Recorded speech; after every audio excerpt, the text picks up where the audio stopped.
Assalamu alaikum, bienvenue sur notre plateforme Notre Santé.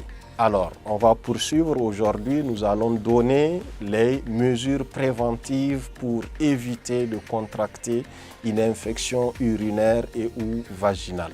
Tout simplement une infection urogénitale chez la femme. Alors, la première des choses, c'est l'hygiène. L'hygiène est de mise. Il n'y a pas de santé sans hygiène. L'hygiène à 3 niveaux. D'abord, au niveau des toilettes.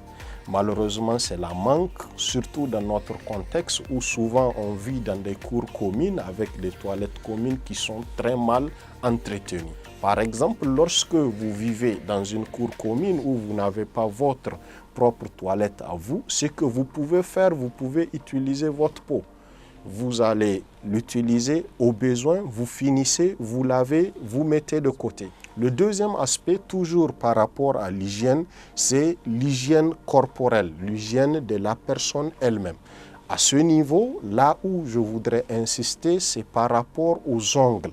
Malheureusement, les mains humaines sont porteuses de germes, se localisent généralement en dessous de nos ongles.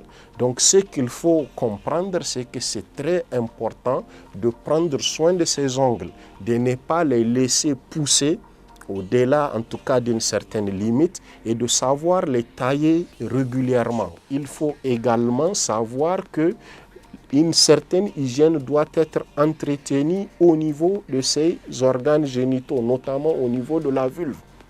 La vulve a des poils qui doivent être rasés de manière régulière et ça aussi, ça permet en tout cas de contribuer à la prévention de ces infections.